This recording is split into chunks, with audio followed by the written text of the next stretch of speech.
My presentation today is on account transitions for the engineering staff, and one of the things that I've been really interested in is trying to make things a little bit easier between engineers to transition our accounts and to explain better and to help them set up for success. So are people even listening? So Microsoft sponsored a study to quantify the attention span of adults, and they had 2,000 participants, and they had 112 actually with EEG machines connected to them, and they found in the early 2000s that the adult attention span was about 12 seconds. And in comparison, the attention span of goldfish is widely recognized to be about 9 seconds. So we're just in the early 2000s beating the goldfish. But in 2015, their study found that we were at about 8 seconds, the adults. And so we're less than the goldfish now. So that's not good. And that's one of the things that the study was trying to quantify is whether people were able to concentrate on their tasks. And what they found was that we're actually more distracted now, but we're actually better multitaskers. So there's a little bit of good in there. Is this fake news? It's probably fake news. There were a lot of people that put that study up to scrutiny, and there were a lot of people who study statistics that were like, how do you even measure this in a real test environment? And Microsoft really just studied people just however many times they picked up their phone while they were working. So it's not really literally 9 seconds. So it's probably fake news. But we have multiple mediums to learn today, and our engineers are, in my opinion, de facto salesmen by nature, and we're technical advisors, but at the same time, the salespeople really rely on us to be salesmen. They really rely on us for that, and they rely on us for our knowledge and the product. And account transitions are difficult because there's an institutional knowledge gap, and that means that that when you work on an account, there's just things that you inherently know that the next person will not get from just a little sit down with you. And so that one of the things that we're trying to work on here is coming up with ways to make that a little easier and make that a little better. Sorry. So how are they transitioned now? So somebody says, you're going to be getting this new account. Kyle's moving on to another account. You're coming onto this new account.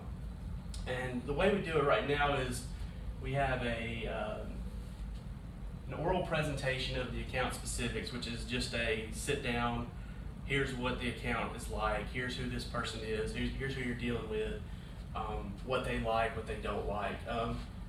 Template presentation is just here's our price sheets, here's our proposal sheets, here's what our AutoCAD looks like, and you may shadow the engineer for a couple weeks on the account, attend conference calls, attend meetings discussing the account.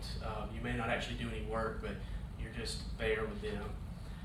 And oftentimes accounts are transitioned seamlessly. It's very rare.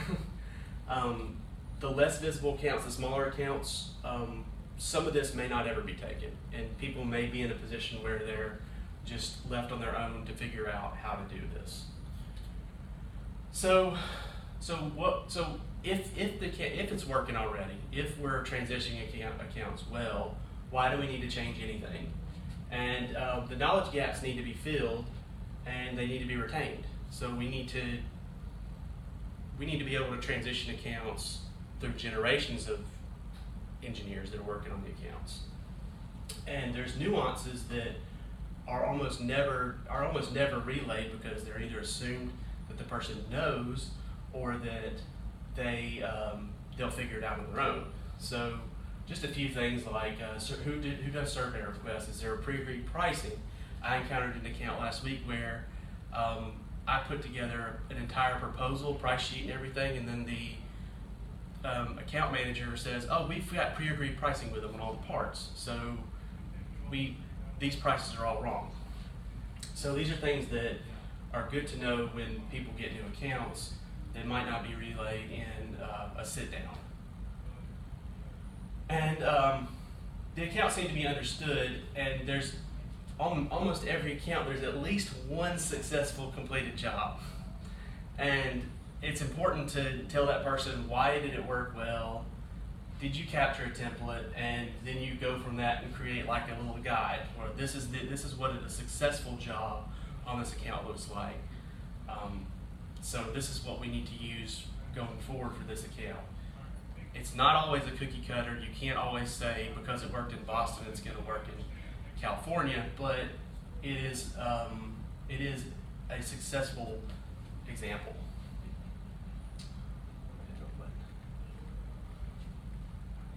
So how do we transition? So I see it as two phases.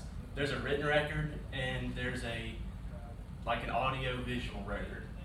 And just going through these a little bit, the written record is going to be like what we were talking about before with the price sheets for a successful job, for example, drawing templates, proposal templates, and then some compass estimate numbers, which are basically the record of the completion of the project. And I'm big on the memo. I like writing. I'm a little long-winded when I write, so I'm able to. I like to write, just my thoughts on the project, and so I always think of if I were to get a project from somebody, what would I like? And I would like a little memo saying all the ins and outs of the project. It's an internal memo that is not to be distributed to technicians or anything, but it's just for something for engineers to talk about, discuss, and you're able to forecast what's coming up. I've had accounts where they told me, this account, you'll probably never hear from them, and then I heard from them immediately, and then I got a huge list of jobs for them. So it was difficult for me to adjust to that, not thinking that I was going to be having to plan for those. Cut sheets. This is a helpful thing for us, is the cut sheets, because these are what we reference when we're putting together our jobs. So having those in a folder is extremely helpful. And finally, what I like is, what I've been thinking about doing is the AV record. So I've been thinking of putting together, Greg put one together for his Parabit, which is the bank ATM system of access control. And I'm still trying to figure out what I want how I want the flow to be of a presentation. I don't want it to be too in the weeds, but I want to hit the high notes, hit the things that they're going to need. Walk through like a very high level of the project, and there's people who learn better about audio, and this gives them, if they see my wall of text memo, they go, oh, God. And then they go and look at watch my presentation, and maybe they can sit through the whole thing. And you can make it as long or as short as you need for simple accounts. There's some accounts where it's just 1, 2, 3, easy, explain that to them, and then you move on.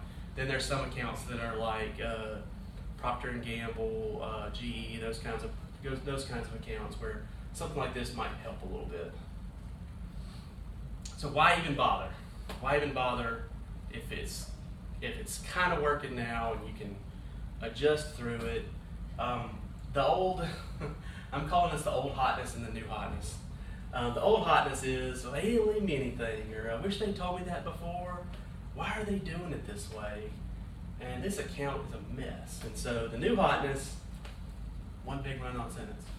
But basically, Kyle's annoying because he left me all this stuff, but I didn't have to call him while he was on vacation, and got 3 kids in his arms on an account because I needed to know one question about something, and I was able to find it in the huge knowledge bank that he left me. So that is my last slide. So thank you very much.